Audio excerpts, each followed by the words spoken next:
Yeah, I don't know how to even say it. Perfect. All right. I think we're live then. Oh, now I'm like cut off though. I gotta get closer to you. That's all right. Okay. So we'll wait a few minutes. I wish that we could see the phone. It's so hard. I know. Okay. So we're gonna join on here. Oh my gosh, I don't like that you can see my feet. I'm just gonna move that right out of the way. Hello. We can't see who's watching yet. On the computer, it's so delayed from our phone. I know. I don't like that. I hate it. I wish it would just be, hi, Jenna. We see one. It's so delayed. My foot just so moved. Awful. Oh my gosh. Our reactions crazy. are going to be super delayed tonight. Sorry. There's lots happening.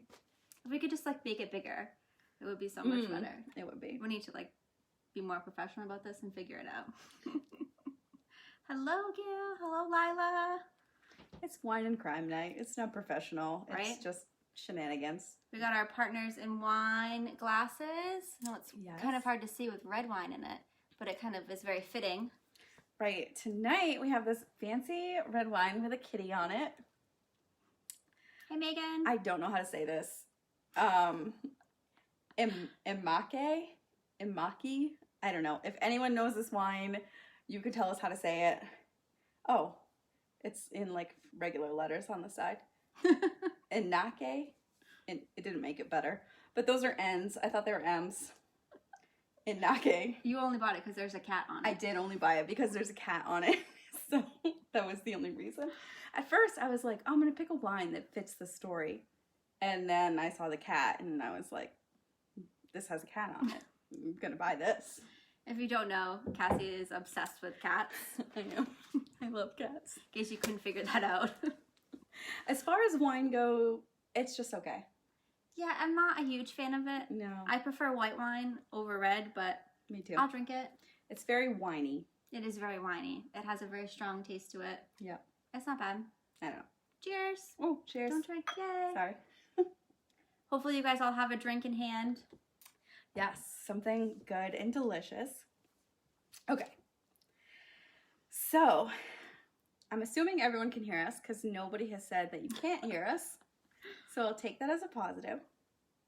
And we are going to get started. I have lots of notes. There is some quotes that I want to share. And then there's a lot of discrepancy in this case over the timeline. And it becomes really important. And I want to make sure that I get it as right as possible. I mean, the police don't really know, so I can only get it so right. For the new people here who haven't seen our live videos yet, typically we don't tell each other what live we're doing before we do this. So Yes. Last month was my case and this turn it's Cassie's, and I just found out today who she was doing. I tried really hard not to Google all day long, and I was very successful at it. I'm very proud of you for my reactions will be genuine. not Googling this. It was hard. So I'm going to talk about Maria Ridulph. And I'm going to apologize right now if I call her Maya. I don't know why. Every time in my head, I just keep calling her Maya. Her name is Maria. As far as I know, she never went by Maya. I have no idea where I got that from. I'm sorry. Okay, so. You changed her name. I've changed her name. Let's go ahead and get started. Let's talk about this. So the story starts in 1957 in Sycamore, Illinois. And Sycamore is like the quiet little perfect American town. If you think like Mayberry and, you know, little boys delivering newspapers on bikes, men delivering milk. It's like your 1950s dream, Right, white picket fence. Pleasantville. Exactly, yes. So Sycamore is this like happy little town. Everybody knows everybody. It's only about 7,000 people. But in December of 57, things are starting to change. So ever since Halloween, somebody has been writing obscenities on a tree and a stop sign at the corner of Center Cross Street and Archie Place, which is like quite the scandal. For 57? Quite the scandal. Now, I mean, now it would be like totally normal. Right, no big deal. Somebody would just be like, okay, whatever. Yep. Big deal. So this intersection is actually where Maria Ridulph liked to play with her best friend, Kathy Sigmund. So they're only 7 and 8 years old, but it's perfect Pleasantville. They can go out and play on the corner of the street. No big deal. So on December 3rd, they go to school, they have a normal day, come home, and they play at Maria's house. They're making paper dolls. And what they don't know is around 4:15 that day, on the other side of town, over by the library, 2 girls are approached by a man in an overcoat. And he tries to talk to them. And they are like, nope, this guy's creepy. Stranger danger. Stranger danger. We're not talking to you. So they go into a restaurant to like hide. And That was smart. I don't know what kind of restaurant it is, but I picture like malted milkshakes. I was thinking the same thing, like it's the 50s. Yes.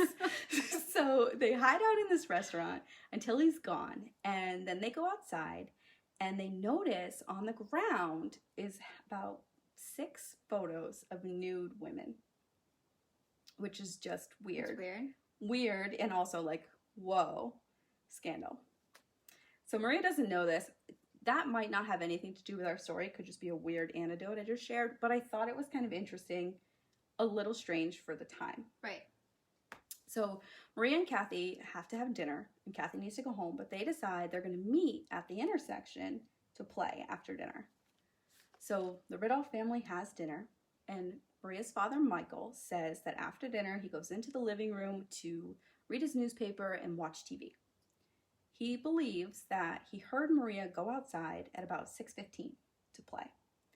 And a little while later, she came in the house, went to the corner where she kept all of her toys, and then she went back outside. Now he says he doesn't know if she took anything, but her mother says that she wanted to take a doll. And the doll she picked was too nice. So mom said, nope, you can't take that doll. It's snowing outside. Take this other doll in case something happens to it. Feeling. So she takes this other doll and she goes outside. Now this is like the true testament to what this was like, because it's after 6 o'clock at night. It's dark out. It's snowing out. There's no street lights. And Kathy and Maria are just outside playing by themselves. And their parents are like, yep, how about it? And their parents are like, hey, see you later. have a good day. So this is a peaceful town. Very different times. Very different times. So the next thing Michael remembers is he heard Kathy in the next room talking with his son, Charles. And Charles went by Chuck. So he's talking with Chuck. And Kathy is saying that she can't find Maria. So Kathy's story is that her and Maria were playing Duck the Cars. And it isn't as scary as it sounds. So I immediately was like, they're jumping in front of cars. Right. But they're not. So while it's snowing. While it's snowing. So this was a game they made up where they would kind of hide behind trees and parked cars to avoid headlights. Oh, okay. So it was really just duck the headlights. They're jumping around. Sounds less dangerous when you say it a like little that. less dangerous, yep. So they're hiding behind all the headlights and they're approached by a young man. And he was blonde hair, kind of tall. Kathy said he had a narrow face, a high voice, and a gap in between his teeth. So he comes up and he says his name is Johnny. And this is weird. He says he's 24 and not married. I don't really know how this introduction went. Like, hi, I'm Johnny. I'm not married and I'm 24. To kids. To kids. But this is what Kathy says that he told them. That's really strange. Yep. So, he comes over to them, he's talking with them, and he asks if they want a piggyback ride. So Kathy says no, because... Stranger danger. Yep. But Maria says yes. Oh, So he gives her a piggyback ride, like up and down the street, and she's laughing and she's having fun. And he says, oh, do you like dollies? And she's like, yes, I like dolls. And so she runs home to get a doll to show Johnny. Okay. And we know that's true because her parents remember. So Kathy's left alone with this Johnny. And he asks her if she wants to go for a walk. And she says no. And he says, oh, do you want to take a bus ride or a car ride? And she says no. And so he's just kind of like, okay. So Maria comes back. She's not the fun one. Yeah. And she's got her doll and she shows Johnny. And Kathy says, what time is it? And Johnny tells her it's 7. And she says that she has to go home and get mittens. Because she's not even wearing mittens. Snowing outside. It's 6 o'clock at night. She's not even wearing mittens. These are tough kids. I would Tough not hit. kids. So she goes home to grab some mittens. And when she comes back, Maria and Johnny are gone. Oh. So she calls out for Maria. Nobody answers. So she goes home to the Ridulph's house to be like, hey, I can't find her. Mm-hmm. So at first, they're not horribly concerned, and they send Chuck out to see if he can go find her. Now, about a year before this, Maria had wandered off playing somewhere and So that's why had gone missing. And so her parents had actually called the police. They had organized a search party. And as the search party was getting together, she just comes waltzing home. So, Dad's a little hesitant to call the police again because, like, okay, we've already been through this. But her mom is like, nope, something's wrong. And she drives to the police station and files a missing persons report at 8:10. All right. So pretty quickly after. So pretty quickly, she's like, okay, she's missing. I'm not going to just keep this in. Like, we're going to report this. All right. So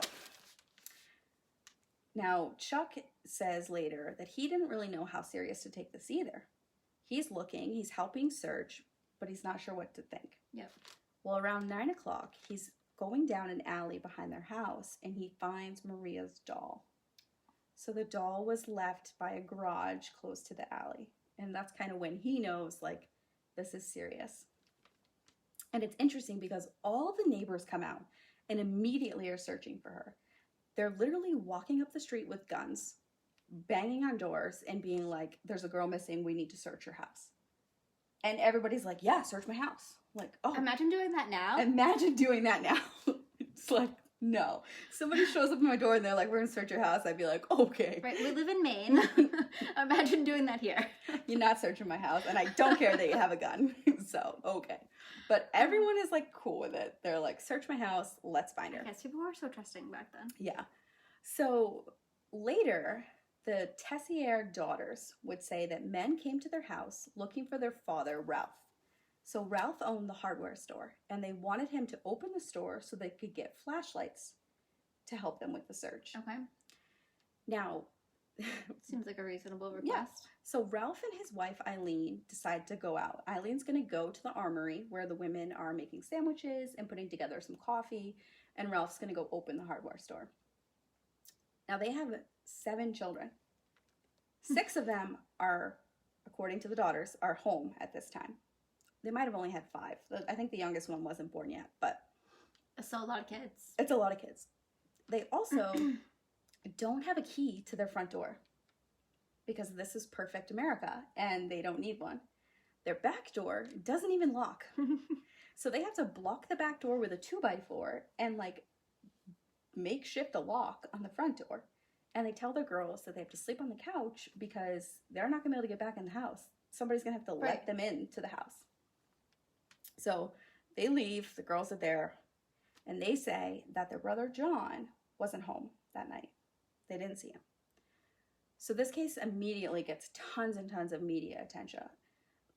J. Edgar Hoover is like in charge of the FBI. He wants to know what's going on. President Eisenhower even wants updates on like what's happening. Everyone wants to know what's going on. They're putting up roadblocks. They stop cars, search the cars. They search hotels, different houses, trains. If your kid ever went missing, this is how you want them to react because they are like on it. But there's nothing. There's no trace of Maria. Nothing. Just they have nothing. Just her doll. That's all they've got. And maybe he touched the doll, but it's 1957. Like, there's no DNA testing. There's nothing. Yep. So they start putting out some newspapers with this description of Johnny. And, he's tall, he's blonde. They said he was wearing a striped sweater. And he's got this long blonde hair with like a curl in the front. There's all these pictures of Maria talking about what clothes she was wearing, trying to get help. And this is where, as the newspapers are putting out the story, it becomes clear that like nobody's positive on what time all of this happened. So the Sycamore police chief says that the girls went outside to play at 6:02. But it's very specific. Very specific. And that came from Kathy's mom, but nobody seems to remember where she got this like 6:02 from. Right. But that's her story. So 6:02. Okay. Now the county sheriff says that Maria called Kathy at 6:30 to go play. And then the mom says, well, maybe they were outside at 5:50. So there's a gap There's here. a big gap. You know, about half hour, 45 minutes. And generally it's like, well, how much does that really matter? But it's really going to come into play later that a half an hour can mean a lot.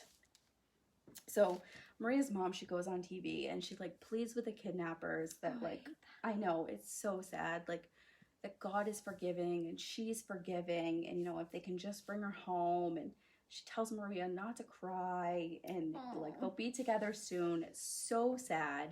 You know, she talks about that Maria like makes this like little noise whenever she's nervous, and she's afraid that it's gonna like irritate the kidnapper and he's not gonna want to deal with it. It's so super sad.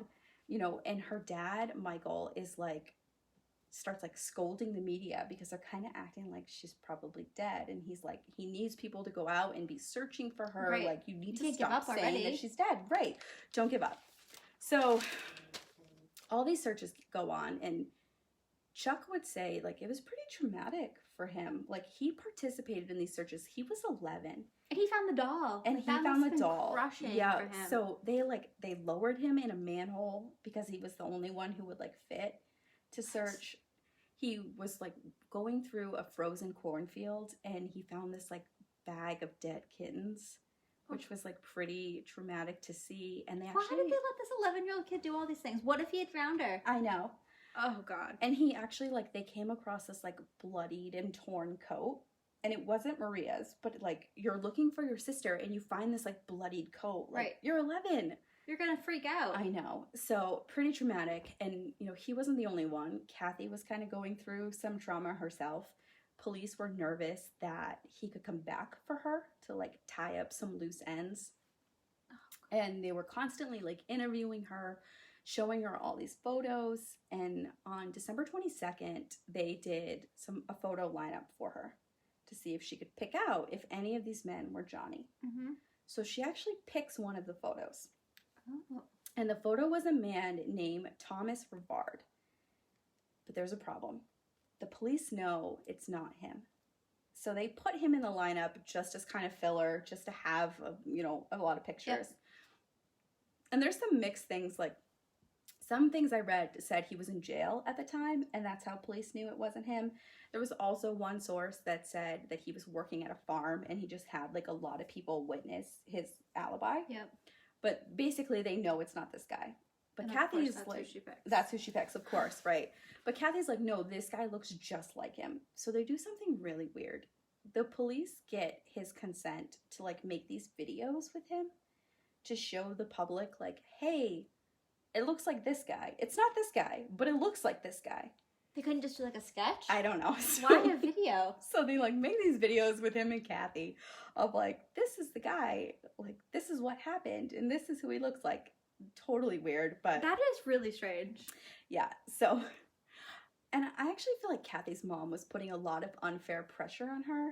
So she kept being like, you have to remember his face. You have to remember you're the only one who can find him. She's a child. She's a child. And like all of this is true, but she's 8. Right. It was dark. It was snowing. Terrified. She only saw the guy for like 20 minutes, maybe. Her friend was just taken. Like, oh, don't do that. Yeah, so it's just a lot of pressure on her. But about 3 days later, after her disappearance, the police get an anonymous phone call from a woman who says that there's a boy in the neighborhood who fits the description by the name of Treshner. Now, there is no Treshner in the neighborhood, but the FBI believe that it's Tressier. Right, the missing kid that wasn't at home. The kid that wasn't at home, according to his sisters. Now, the FBI are involved because they think Maria could have been taken across state lines. Sycamore's only about an hour from Wisconsin, so it's like not totally out of the way. So they go and they talk to Ralph and Eileen Tessier, and they say, oh, we knew you'd be coming. Like, they're kind of like, we expected this because our son meets the general description, and his name is John. Like, this guy is Johnny. Like, we thought you were coming. They had kind of talked about it. But they're like, it can't be John. He was in Rockford, which is about 40 miles away, enlisting in the Air Force. Oh. He wasn't even here. So they're like, nope, it's not John. But what's interesting here is when Eileen was talking to the police before, she told them that he was home all night. And now she's talking to the FBI and she says, no, he's in Rockford. But I don't know. There's actually a little bit of proof behind what they're saying. So they say he was in Rockford and that he called and asked to be picked up by their dad. And there is a record of a collect call from Rockford to the Tessier home at 6:57 that night. And according to the operator, the records show it was made by a John Tassier, which is probably just a spelling mistake. Right. Like, so that proves that he was like there. So the FBI is like, okay, he was in Rockford. Yep. And they actually do talk to him, and I'll talk a little bit later about what they discuss with him. But they basically are like, it's not this guy, like, he has an alibi.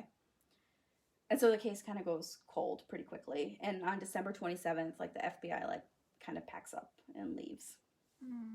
So then on April 26th, 1958, a man is out looking for mushrooms, and he comes across a body. And at first he thinks it's a deer or a dog, but then he kind of sees the coat and the skull and her hair. Oh, that poor guy. And he knows that it's a little girl. So Maria's parents are brought in, and they recognize her socks, and she had like a patch on her shirt that the mom had sewn. So they say like, yep, this is Maria. And then they run some dental records, and they confirm that it's her. Ugh. They do an autopsy, but they can't determine the cause of death. She's pretty decomposed, and animals have been picking at her body. Oh. So they can't really say anything, but they know, like, okay, foul play was definitely involved. This is a homicide investigation now. Right. Can I have some more wine? You absolutely can have some more wine. For not really being a big fan of it, this story is like sucking me right in here. I'll have a little wine break too. Sorry, I'll take a quick refill. Right, well, this is Partners in Wine. We got to get the wine part in. Feel free to comment as we go along here too. If you have like, I was gonna pour it backhanded for you. That seemed like it was gonna make a mess. It's my house. That's okay. Don't worry, Mom will get it. Okay. So we're frozen here. Where we're at is we know 1958, she's been murdered, and the case goes cold again. And this time, it goes cold for 50 years. Well, I didn't expect you to say that. So on September 11th, 2008, the Sycamore police receive an email. And the email is from a woman named Janet Tessier. And she says that the email is in regards to 7-year-old Maria Ridulph, who went missing in 1957 and was found dead 5 months later. And that her killer is her half-brother, John Tessier. Oh. She says that she has made numerous attempts to contact the police and the FBI, and this will be the final time that she sends this information, but that she has valuable information that makes him a suspect. Well then. Yes. So police get this email, and they are like, we gotta talk to her. So they get her on the phone, they talk to Janet, and they're like, hey, all right, what do you got? What do you know? So Janet tells them that in January of 1994, it's 2008, by the way, but in 1994, her mother was on her deathbed. And on her deathbed, she calls Janet over, and she says, and I'm going to read you this direct quote. Okay. I'm going to read these comments. Are you doing that? Okay. Our computer's not working here. Oh. I don't know why. Those 2 little girls and the one that disappeared, John did it. John did it, and you have to tell someone. So that's all she says. How does the mother know? So now Janet was only 1 in 1953. So she has no real memories of her own of what happened that night, of like the weeks that were following. But she says that she knows her mother was talking about Maria. She didn't say Maria. She didn't even say Kathy. She didn't even say 1957. But I guess if it was the only girls. But, Janet feels like the case was, really notorious, well known. It was in their hometown, that this is what her mother is talking about. Now, there's a big age gap between Janet and John, about like 17 years. They didn't grow up together. She only had, interactions with him on holidays. He was in the military, so it's not like he was home all the time. And you said her half-brother? Her half-brother. Okay. So we'll get into that. So, but there is one instance, though, when Janet was 21 and John was in his late 30s. Yeah. she went to stay with him in Washington to help him with his photography business. And while she was there, they got into an argument. And he took out a gun. He was a police officer at the time. So he takes out his police-issued gun, and he put it on the table. And he said to her, I could kill you, put you out in the hills, and nobody would ever know. So she packed up her stuff and she left because she was like, no, you ain't. This is her half-brother. This is her half-brother. Holy So she is like, no hesitation, like, there's the bus, here's John. Adios. He did it. So, yeah, that's her Then. story. Now, she says the reason that nobody took her seriously all the times she's reached out before is because in 1997, this case was actually closed. A detective at the time believed that he knew who Maria's killer was, that it was a man named William Redman. So Redman was a carny and a truck driver, and he kind of was in the area of like Pennsylvania, Ohio, Illinois, Indiana, like little Midwest right there. And he had actually been charged. I don't think he was convicted all the way, but he was charged with the murder and rape of an 8-year-old girl in 1951. Okay. So this detective feels like he fits all the profile, like it's this guy. Well, was he even in the area? So I don't know, but he died in the early 90s, so they can't press charges against him. So he just closes the case, like, oh, it was this guy. No evidence. He was just like, yep, this guy fits the bill. Done. We don't have anything. We can't charge him, so we don't have to go to court or prove anything. We're just going to call this case closed. So Janet feels like that's why. Work right there. Right. A+. There's a lot of A+ police work in here. We're going to get that. Oh, God. So Janet thinks that that's why they're ignoring all her emails. Yeah, and her it's calls. Closed. It's because it's closed. We don't care what you think. But these investigators are like, you know what? We're gonna listen to you. And so they are Thank God. Right. They're gonna start with her other sisters. So that, there's 7 of these children. So they start talking to the other siblings. And nobody has anything good to say about John. Oh. Especially his sister, Jean. Is she like the oldest? The closest in age? Closest in actually, I think Catherine was the closest in age. Okay. But Jean is much closer. She was 14 and 61. Okay. So she's like 10 or 11. So Jean says that when they were younger, that John molested her. And that he would force her to watch him molest other girls in the bushes and like in the stairwells at school. Yeah. And nobody ever said anything. And nobody ever knew this. So she says this is the first time she's telling anyone about this. Why didn't any of these other girls say anything? I'm not sure. Oh. So she also says that in about 61 or 62, he was home on military leave and that he raped her. And he did it at a friend's house. And then he offered her to his friends as well. Oh, comments are coming in now. I know, we can see them now. So that's what I said, Chris. If there was a carnival in town, carnies are a little freaking sketchy. I know. And maybe there was. It was December in Illinois. I don't know if that's like, that doesn't seem like carnival season to me. I mean, they get snow. They get snow. Like, I don't know. But maybe. Anywho. So before we talk about the investigators and what they find with John, I want to just give some background on John. Tell John's story and what he's been up to since 1953. Clearly being a creep. Yes. So John was actually born in Belfast. And as I mentioned, Not Belfast, Maine. Not Belfast, Maine, Belfast, Ireland.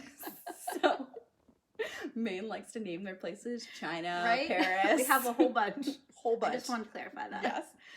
So he, as I mentioned, he was a step sibling. Mm-hmm. So all the kids had the same mom. Eileen was the mom to all of them. Okay. But John was actually born John Cherry, and his father was Samuel Cherry.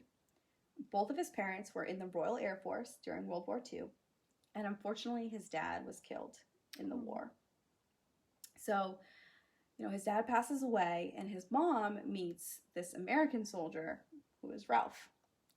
So they get together, they get married, and when John is 7, they move from Europe to Sycamore, Illinois. And John is kind of odd. He's a little bit of an interesting dude. He's pretty obsessed with the military.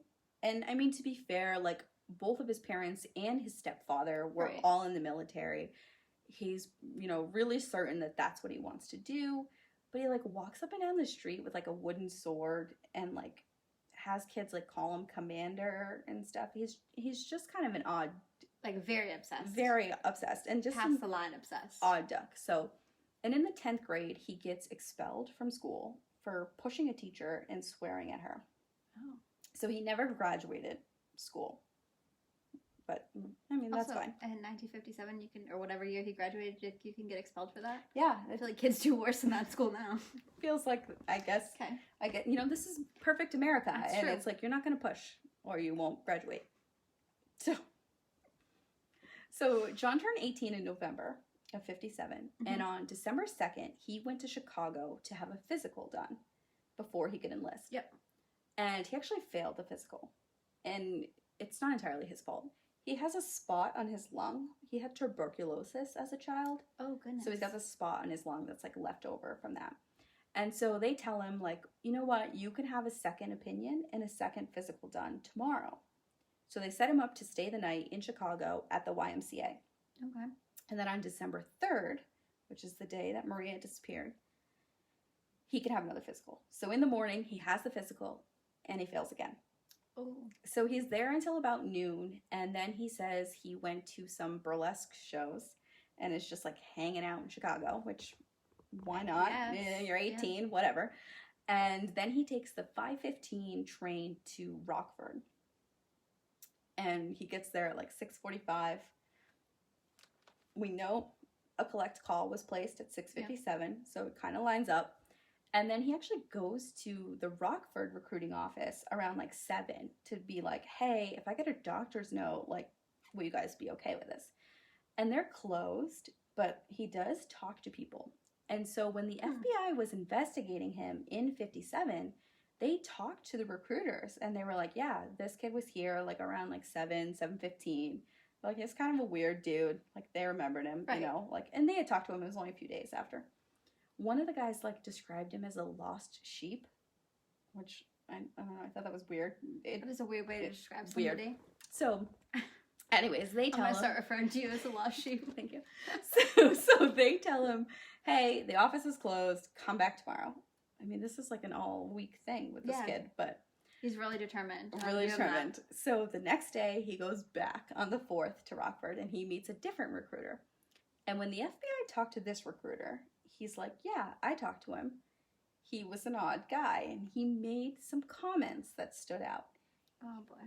Totally off topic. He says to the guy, oh, I'm glad I wasn't in Sycamore last night because that girl was kidnapped. And it's just kind of a weird thing to say. Like, oh, I'm glad I have an alibi because there was a crime. That seems weird. Weird. So, and then he shows the recruiter his little black book, which is just odd to begin with. Like, Oh, what? maybe you're trying to bond or something, but like, okay. And to make things weirder, not 'Cause only it's not weird enough. Yeah, not only does this little black book have names and phone numbers of girls, Yeah. it has their address and their waist and hip measurements. I don't even know how he got these things. I was just going to ask you that question. I don't know, but he's like, Maybe they're estimates? maybe, but he's like, hey, look at my black book. Check out this girl's hip size. I don't know. That's really weird to me. Really weird. You know, Hey, you're about a 32. I'm going to put you in my book. No, why? Okay, so I agree. He's a friggin' weirdo. So he's a weirdo, but he was there. Like, these recruiters are saying, yes, he was here. This guy is That's bizarre. true. So, you know, as far as the FBI is concerned, they give him a polygraph, but they're like, no, he's good. Oh, man. You know, he's cleared. He was in Rockford. So the FBI clear him on the December 10th of 57, and the next day he leaves to go be in the military. So they finally let him in. So they let him in. They did let him in. Even though he was a friggin' weirdo. Yeah. So Okay. so he serves in the Air Force, he serves in the Army, and he actually went to Vietnam. He fought over there. And after he gets out of the military, he becomes a police officer. He is not a well-liked police officer. Because he's a friggin' weirdo. And it's not in the way that I'm sure it didn't just go away. It didn't just go away. So normally, That's what happened to people. normally you don't like police officers because, you're a normal person and they like put pressure on you, they're judgmental, whatever. But it's actually the other police officers that don't like him. It doesn't seem like he would be somebody that would be like well liked. Like he's not a bro. He's not involved in anything that other people are doing. He's a weird dude. And less involved recording your hip measurements. So he actually has a police chief that like tries to fire him. He writes that he's insubordinate. He says that he tipped off a drug dealer, and he has a bad history of getting involved with women he meets through work. He arrested this woman for drunk driving, and she ends up moving in with him. They get this like police complaint. Some girl is saying that like somebody is slipping obscenities through her window, which fits his personality right there. But he goes to like her house to like take this police report, and they end up dating. He dates a woman from City Hall who's going through a divorce, and it turns into this like big drama thing with like people yelling in the bathrooms at the police office. Like, he is a drama queen. For somebody who's so weird, he has a lot of good girlfriends. Yes. So nobody was like, hey, red flag alert, like this guy's a freaking creep. Yeah. We didn't make any red flags. We didn't. I meant to do that too. Okay, next time. He also brings a woman to one of the town parties who like they had like recently arrested for prostitution. Oh my god. So he's just a mess. But he files an appeal and tries to like fight this termination. And he's actually allowed to keep his job. Must be awkward though. For a little while.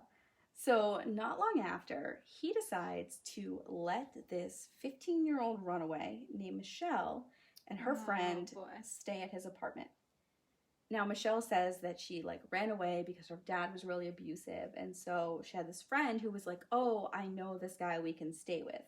And they're thinking like, he's a cop. So sorry, Chris, we just got your comment. I was laughing. I told you it's really delayed on here. Exactly. So I don't know. So they decide they're going to stay with him, right? And he's old enough to be their dad, but he plays like cool guy. I know. Oh god. He like takes them to the movies and out to dinner, and he teaches them how to drive in his cop car, which I'm pretty sure has got to be breaking some sort of rule that can't be allowed. Hey, you can't let random teenagers drive your cop car? Yes. Who are not even old enough to have a driver's license? Yes. I'm pretty sure that's probably a rule. You're not related to them at all. Why are they living with you again? Yeah. Okay, because you're a friggin' creep. That's why. Weirdo. So he also kisses them goodnight, which is a little strange. So then things get really bad. I want to ask you how, but I don't really want to know the details of that. I'm curious, but I'm not really curious. And I have a little more information that I was thinking about withholding. So at one point, Michelle says that, she says that he would kiss them goodnight. And one night he like full on kisses the other girl. And so the girl like says to Michelle, like, does he do that to you? And Michelle's like, no, it's gross. I'm like, no, gross. Oh, God, these girls, why? I know. But Michelle is sleeping on the couch one day and she's woken up and he is molesting her. Oh. And I won't say how because it's just awful, but she kind of panics. She doesn't know what to do. She just freezes up and she just kind of like lays there. Oh. And I mean, poor girl. She's 15. This is why you don't move in with strangers. But he's a cop. Like, you feel like, you think cops are good still when you're that young and that you're safe. And so ew. So she tells a friend at school and the friend reports it. Good friend. Which is good. But, she's accusing a cop of doing this. So, she gets interviewed by police and they're yelling at her and they're calling her. Even though they tried to fire him and know that he's a creepy dude already? They're like calling her a tramp and like saying everyone's going to blame her and that she wanted it. But to Michelle's credit, like, she stands her ground and he's charged with statutory rape. Good. He's charged with it. You're going to say, but I can see it on your face. But he pleads guilty to, and I gotta read this because I didn't even know this was a thing. Oh boy. Communication with a minor for immoral purposes. What the hell is that? I'm pretty sure molesting somebody isn't communicating. I mean, what? What the hell is that? So it's some lesser, like, misdemeanor charge. You know, he gets fired. He can't be a police officer anymore, although he claims he quit. He's fired. But, like, what is that charge? It's ridiculous. Why didn't we just charge him with what he actually did? Yeah. And he says he only pled guilty because he didn't have any money for a lawyer. So he just had to kind of take whatever he could get. Okay. I don't know. So in 1983, he meets an engineer from Tacoma, and she becomes his third wife. So they get married, and later when police are kind of investigating him, they talk to her, and she says that he was controlling and manipulative, and that he had the mental intelligence of a 4-year-old, which I thought was kind of funny. She said he wouldn't talk about his past, but that he didn't like any of his sisters. And she met his parents once, who she said were wonderful people. And that his mother was the only woman she thinks he respected. It was just his mom. So they ask her, you know, because he's got this, like, kind of, like, sketchy background, like, did anything sexual? Like, do you remember anything? And she actually says that their relationship was mostly platonic. They were married. And he's a fucking creep. Yeah. Like, that seems to I don't understand. young girls, though. And she's an not adult. young. So I don't know if that was something or not, whatever. But she says it was platonic. And they ask, like, you know, was there anything ever inappropriate or just that you can give us? Like, what do you got? And she's like, well, you know, there were 2 things. So he had a daughter from his first marriage. And her name was Christine. And when she was 12, she came to stay with them. And so his ex-wife says she came around the corner into the kitchen and he was holding a banana and making inappropriate gestures with his daughter. Why? I know. So that was the first thing that she recalled. And then the second thing was she was at a desk, like looking for something, trying to get a drawer open. And she finds a picture taped underneath the desk. And it was a naked photo of his daughter. Oh, stop. I know. Oh. I know. So she's like, you know, he's not awesome. Like, yeah, those are some red flags. Those are some red flags. So that's John. That's his background. Okay, so we established that he is a friggin' creep. He's a creep. Yeah. So the police are like, all right, we got to poke some holes in this guy's story. We got to figure out what actually happened. But even so, like, he had a legitimate alibi. I know. It seems like they're really pursuing him knowing that he was with these recruiters. So I'll get into where they think they can fit this loophole in. So one of the things he said is that he claims on Saturday, or the day after, I don't think it was Saturday, on the day after she went missing, he went searching with a friend. He and a friend were part of the search party looking for Maria.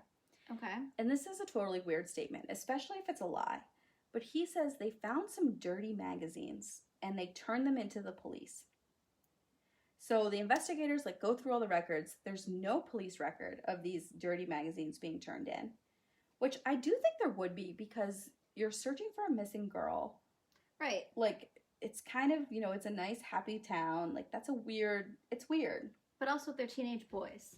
Do you think the teenage boys are going to be like, hey, police, look what I found when they can just bring those home? Right? So they talk to his friend and they ask about the story. And the friend is like, no, we didn't do any searches. And he says, and if I found a dirty magazine, I would have kept it. See? I wouldn't have given it to the police. So he's on the same page. Put it under my mattress. Yeah, same page as you. No, not as me, as a teenage boy. Sorry, as a teenage boy. I don't have dirty magazines under my mattress. Sorry. Let's just clarify that. My bad. So they also find a police report that is super interesting. About 3 years before Maria went missing, John asked this girl, Pamela Long, if she wants a piggyback ride. Who just hands out piggyback rides? I don't know. Oh, boy. She was younger. Young, though, right? She was young, yeah. I mean, he was young. So I guess at this point he's 14. But still, what a weird thing to ask. What a weird thing to ask. So nobody's ever asked me if I wanted a piggyback ride before. Never asked me. And Pamela says yes. So he gives her a piggyback ride, and when she wants it to be over, he won't put her down. So she starts screaming and getting upset. And a neighbor actually sees all of this, calls her father, and her father comes down and like rips her off of him. As he should. As he should. Like tells John to like stay away from her, to never come near her again. And then he files a police report, which good for you, Dad. Yep. Good for you. So here's where investigators think they might have a case with John. Ignoring his statements, they can have other people corroborate his statements that he was in Chicago at noon and he was in Rockford at 7. But nobody knows where he was from noon to 7. And somebody in town says... Is that when he said he was at the burlesque thing, like yes. supposedly? Okay. Yep. So someone in town says they saw his car in Sycamore that afternoon. They didn't see who was driving, but they saw his car. Now, his car had, like, flames on the side of it. So pretty distinguishable. We know it's your car, like, no nobody hiding. else. And John would later say that he sold the car before this because he knew he was... Of course he did. Well, he says he knew he was enlisting in the military, and so he wouldn't need it, which is a legitimate reason, but I don't know. So police are trying to say that he drove himself to Chicago, drove home, took Maria. They think he had his car in the alley by where her doll was found, got in the car, and then drove to Rockford and made the collect call to try and give himself an alibi. It's really tight, and it all depends on when Maria was taken. Oh, but do you think that the girls would have known him as like a neighborhood boy? So he says that everybody knew him, and he says that he knew Maria, but he does say that he didn't know Kathy. And we only have Kathy's statement, right? Because Maria isn't there. So I don't know. It's hard because it's not a very big town. And it seems like it's so close-knit. Like he only lives like a block or two over. He's not that far. Age difference. There is a big age difference. You know, there's 10 years. They're not going to be at the same school. He did have younger sisters, though. So I feel like maybe they could know his sisters. My kids can tell you everything about everybody's family that they're friends with. Right. Like you always... They know them all. You always remember, like, oh, so-and-so's older brother. Yes. Like, you remember them. Yeah. So... I don't know. It seems like maybe. Weird. Yeah. Maybe she just didn't recognize him. Like, it was snowing and it stuff. Was snowing, like and it was dark out. Yeah. And So police look at the timeline of when Maria went missing. Mm-hmm. So Kathy says she went to get the doll at 7. But she got the 7 from this Johnny. Because she asked him what time it was, and he said 7. So investigators think maybe he lied. Yep. Maybe he was lying about what time it was. Now, Maria's mother originally said that they went outside at 6:30, and she came in for the doll at 6:40. Mm-hmm. But she changes this later, and she says that she remembered that she left the house just after 6 o'clock to bring her daughter Kay to a music lesson. And when she was leaving, they waved to the girls playing. So now she's saying, well, the girls were probably outside around 5:50. And by now, I mean sometime between 57 and 2008, not 2008. So, and Kathy's mom is the one who is like 6:02. Right, which seems strange. Nobody knows where she got that from at this point. But there was also an oil delivery man who knew Kathy's family. And he saw the girls about 6 o'clock when he was making an oil delivery. And he waved to Kathy. Now, he says he checked his clock when he was leaving after the delivery. It was about 6:20, and he didn't see the girls. And then there was a city bus driver who drove by around 6:30 who said he didn't see anybody. Okay. So investigators now believe that she was taken sometime about 6:20. And they think that gives John enough time to grab her from Sycamore and make it to Rockford. I don't know. I Google mapped it. They say it's like 53 minutes. Obviously, there's more cars on the road now than there was then. Right. But it's snowing. It's December. It's snowing. Yeah. I mean, we don't know where in Rockford because... What kind of a car did he drive? Was it... I don't know. Besides that it had flames on it. He said it was a beater in one of his interviews. So I don't know. Maybe he just drove fast. Maybe he just drove fast. I mean, it's not impossible, but... It certainly is like premeditation. That had to have been like Maria going with him smoothly, like no hiccups. Yes, like Kathy left at the perfect time. Right. Like if she had just hung out a few more minutes. Now or never, gotta do this. Yeah, so I don't know. It's really tight, but they are going with it. So there's one other story that John told in 57. He said that when he got home from Rockford, it was about 9 o'clock, and he went on a date with his girlfriend, Jan. So investigators decide they're going to go talk to Jan. Yep. So Jan first says, no. There's no way, because her parents were freaking out about Kathy being taken, that there was some kidnapper on the loose, and she wasn't allowed to leave the house. Right. So she knows that there's no way she went on that date that night. So investigators are like, awesome. This is like, everything is lining up in their heads. Mm-hmm. And they ask her for a photo, if she has any pictures of John from 57, because they want to do another lineup for Kathy. Oh. So she tells them that she'll look and she'll get back to him. And she ends up mailing them a picture in a frame that she had of her and John at a dance. So it was like June, I think, of 57. So it's like perfect timing. Yep. So they take out the picture from the frame, and when they flip it over, on the back, it says, "Love, Johnny." And they're like, okay, you went by Johnny. This guy was Johnny. Nobody had ever said that they had gone by Johnny. No, nobody had ever said it. Oh. So they're like, awesome. Also, a small piece of yellow paper falls out from the frame. And when they look at it, it's a train ticket. It's a ticket issued by the U.S. government from Rockford to Chicago. So back then, when you would when you wanted to enlist in the military, they would sometimes issue you a train ticket so you could get to the recruiter's office to enlist. Mm-hmm. But what they are like, aha, about this ticket is there's no hole punch. So he didn't get on. So they say he didn't use it. And if he didn't take the train into Chicago, then he must have driven his car. Yeah, and what time did he get there? So they blow up the photo and they put together this lineup of 6 guys. Mm-hmm. One of them is John, and the other 5 are yearbook photos. And they go and they talk to Kathy.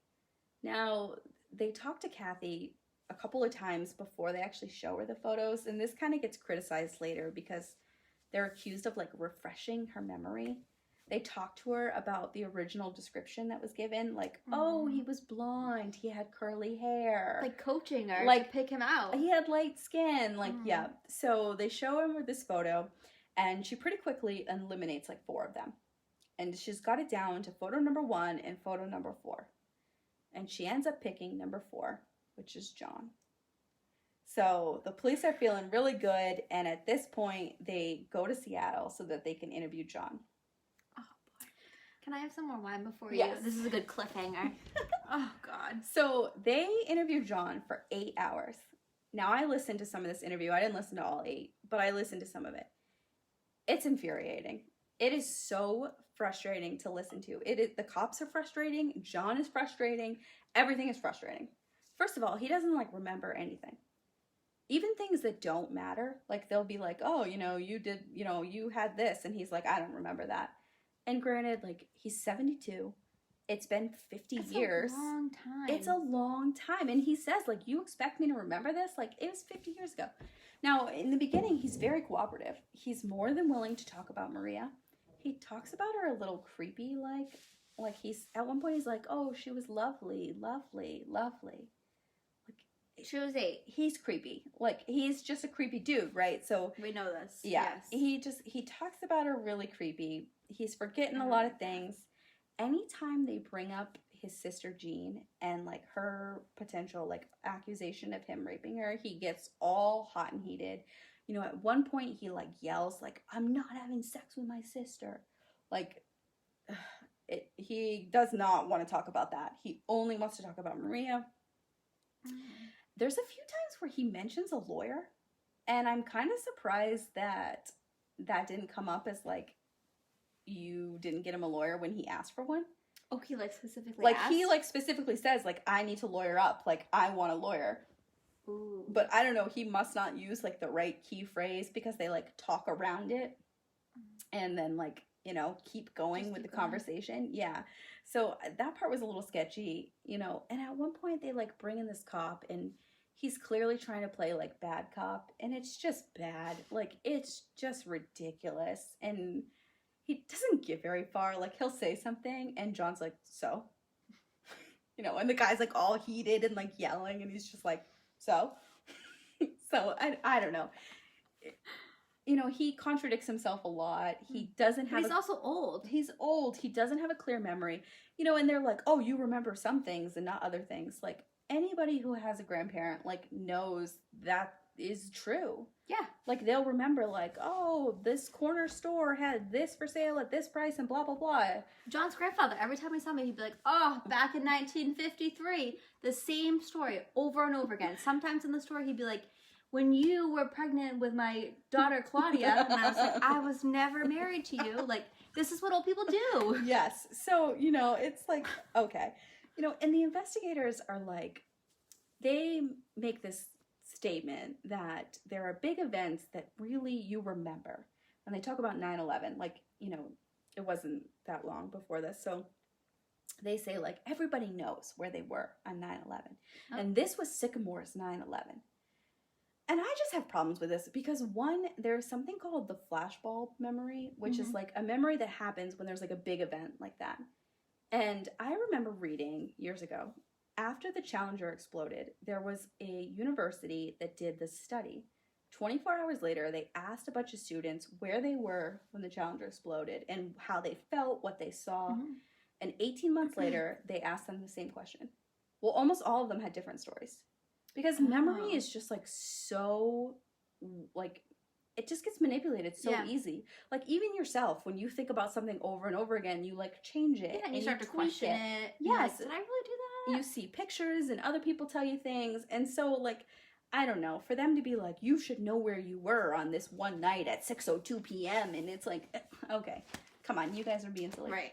And, you know, this eventually goes to trial, and the investigators need to, like, review their notes at some point to, like, know what was said in the interview. And it's like, he's supposed to remember 50 years ago, but you don't have to remember 2 one. days ago, right, or however like, long it was. Like, whatever.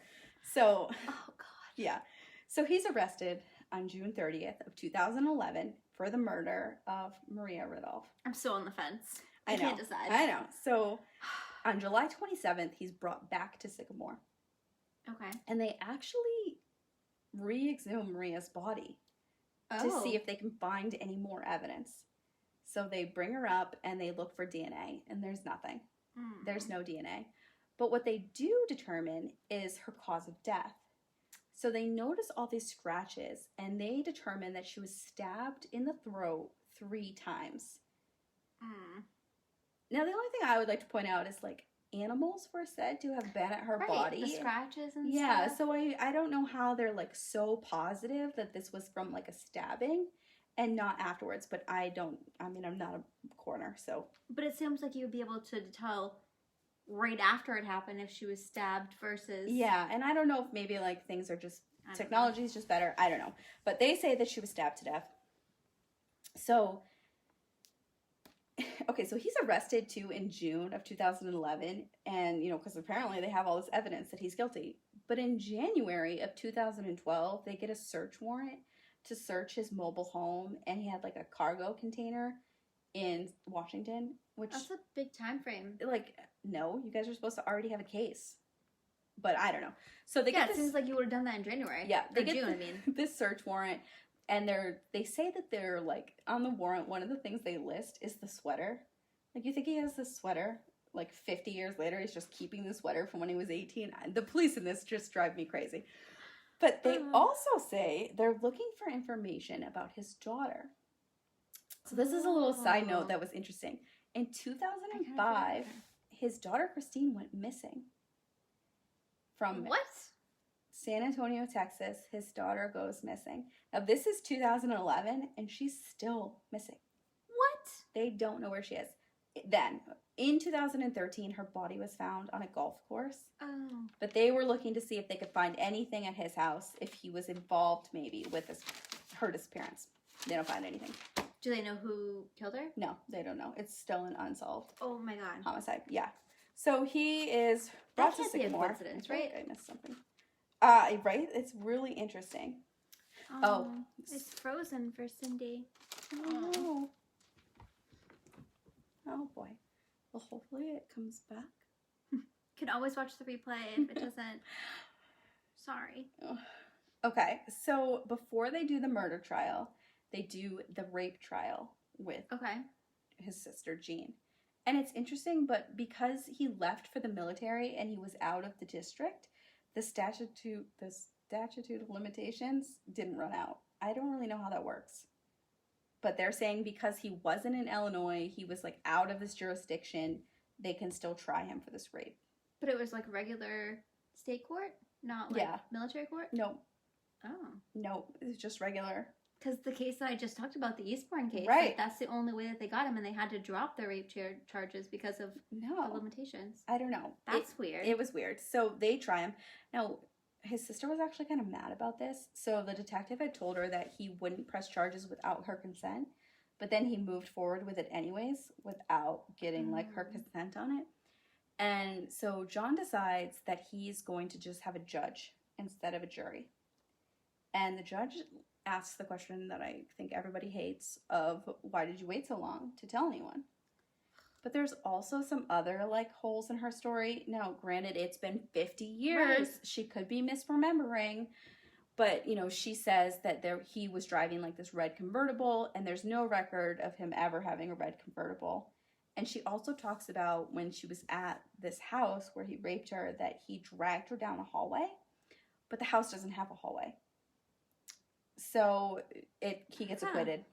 They're like, nope, no case here. So John's feeling like, okay, I'm going to go with a judge for the murder trial. True, I'm not going to do a jury. But he gets a different judge. Thankfully. Associate judge who mostly did family court. And the first thing, I know, I mean, I guess you got to have a first murder case somewhere, right? But this is like a really big case. Like, right. It's like one of the oldest cold cases to go to trial. I don't know if that's a good first one. I don't know. I feel like you need some experience to deal with that.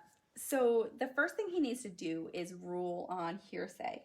So hearsay testimony is like when you are saying what somebody else told you. So like if I like saw somebody murder and then I tell you, you can't go to court and be like, well, Cassie told me that you did this, you know, because you have to be able to confront your accuser. Yeah. So there's two pieces of hearsay testimony in this. The first is his mother's deathbed statement because she's not here. And the judge decides that he's going to allow this.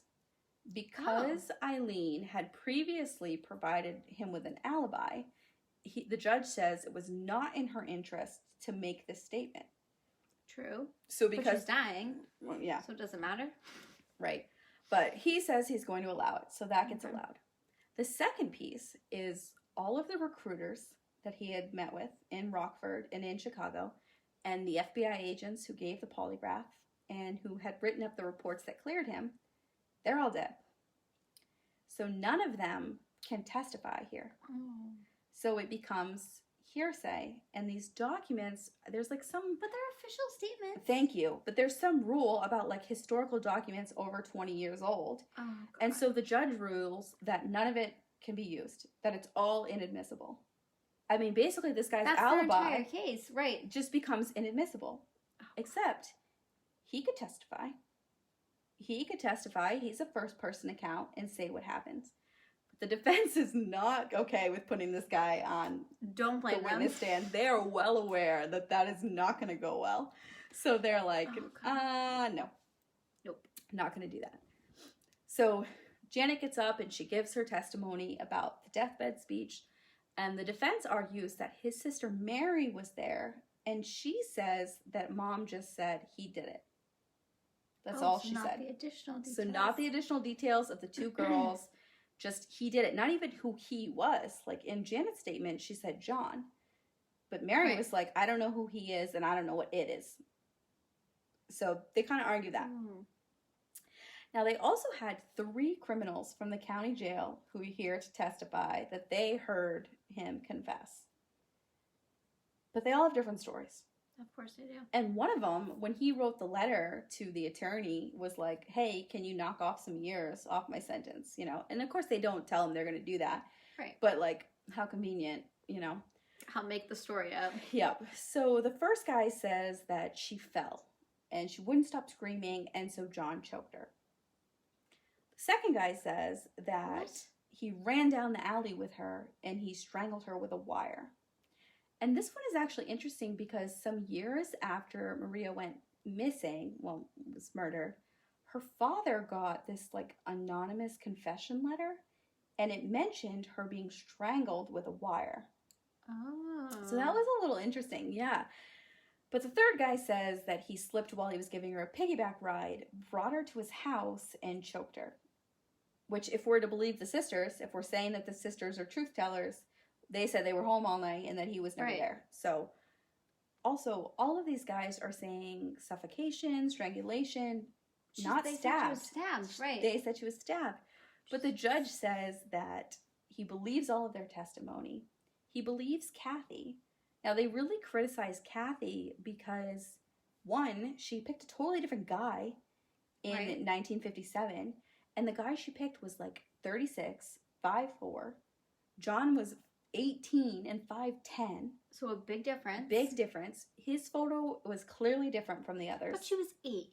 She was 8. And that was their other thing. Like, you're telling me you remember this guy from when you were 8? Come on. Like, no, this photo was different. Had a different background. It was the only one where he was looking at the camera. They also said, like, 2 of those guys were clearly not blondes. Their eyebrows were very dark. It would be easy to be like, it wasn't them. The other 2 didn't have curly hair. And so then it brought it down to the last 2 photos. And the other guy looked like he was 10. I mean, I'm looking at this photo and it's like, how is this guy in this lineup? He wasn't. It was a high school yearbook photo. Right. But he looked like he was 10. So it just, I don't know. But judge rules that he's guilty. And so he is sentenced to life in prison. Now, his wife and his stepdaughter at the time, they, like, stand by him. And they're like, nope, this didn't happen. They were writing a bunch of letters, you know, saying, like, look at these photos. Like, this is ridiculous. There's no way she would remember this. They accuse the judge of, like, just wanting his 5 minutes of fame for being involved with this case. The first case? Yeah, they're like, this is insane. So, of course, he appeals because that's what you do. Everyone does. And so the state attorney decides, like, he's going to go through everything, all of the documents, and he's going to prove that this guy is guilty. But when he goes through everything, he decides there's no way that he did this. He was not there. He was in Rockford. This didn't happen. And so in April of 2016, he gets a judgment vacating the judgment of conviction. And by April of 2017, he is officially pronounced innocent. What? And so the case is... I agree, Chris. This shit is ridiculous. It's a cold case again, and we still don't know who killed Maria Ridulph. I'm kind of on the fence. Like, a little bit about it makes me want to be like, did he really do it? But he is a friggin' weirdo. He's a weirdo. And, like, he has a history. Molested Michelle. Right. He had nude photos of his daughter. He definitely did it. Which makes me think, were those nude photos on the ground outside of the diner with their milkshakes and hamburgers? Was that him? Were those him? Yes, they were.